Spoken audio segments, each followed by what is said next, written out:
اور جس نے کیا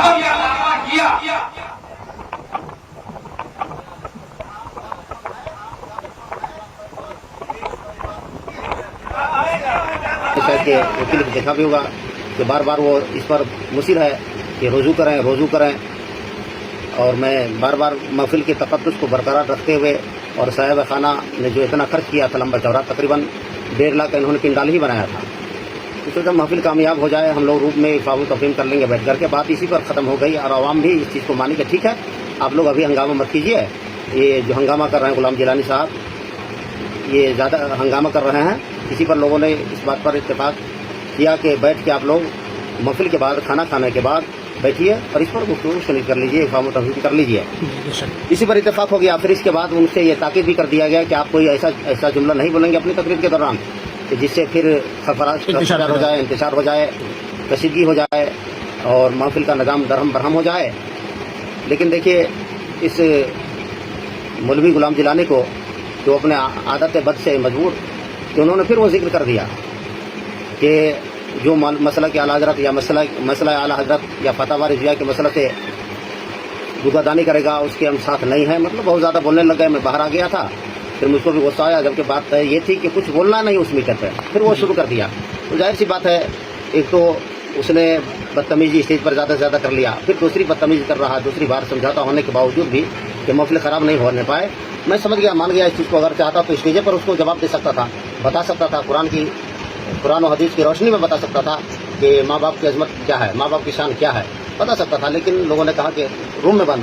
چل کے بات کریں گے۔ میں نے سمجھا ٹھیک ہے محفل کامیاب ہو جائے، مگر پھر اپنی تقریر کے دوران چھیڑ دیا، تو میں نے غصہ میں آ کر کے ان سے مائک چھینیا اور وہیں پہ میں نے ان کو للکارا کہ اگر دم کم ہے تم میں تو پھر بات کر لو، بات کرنے کی ہمت ہے تو بات کرو، بھاگنا نہیں۔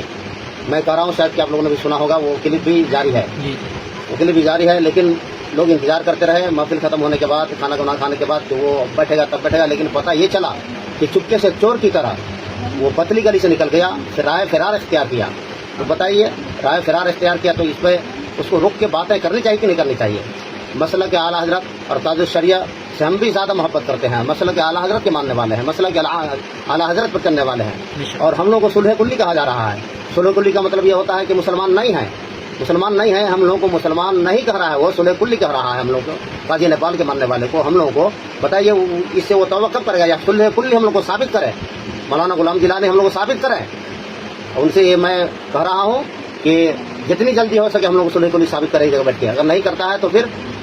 اچھی بات نہیں ہے، وہ معافی مانگے اور رجوع کرے۔ ہاں معافی مانگے اور رجوع کرے۔ اور جو صلح کلی نہ ہو یا دیوبندی وہابی نہ ہو، اس کو دیوبندی وہابی یا صلح کلی کہنا گویا کہ آپ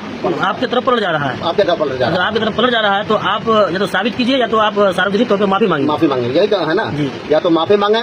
یا توبہ کرے یا ثابت کرے۔ میں یہی غلام جیلانی صاحب سے کہوں گا۔ تو وہ جو پروگرام ہوا تھا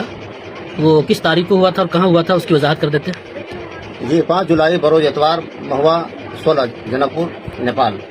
مطلب خاص مہوا میں پروگرام ہوا تھا جس میں بہت سارے علماء کرام آئے تھے اور مولانا غلام جیلانی بھی شامل تھے۔ اور جس نے نبوت کا دعویٰ کیا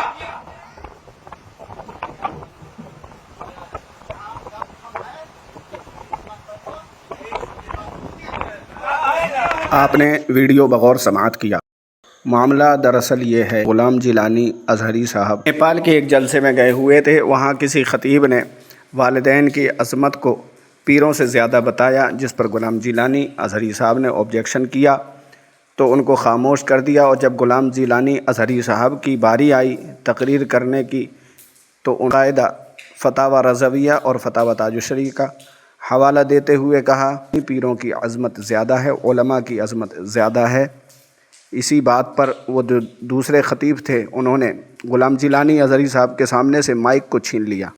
اس پر آپ کی کیا رائے ہے، کمنٹ میں ہمیں ضرور بتائیے گا۔ جب کرم ہوتا ہے حالات بدل جاتے ہیں۔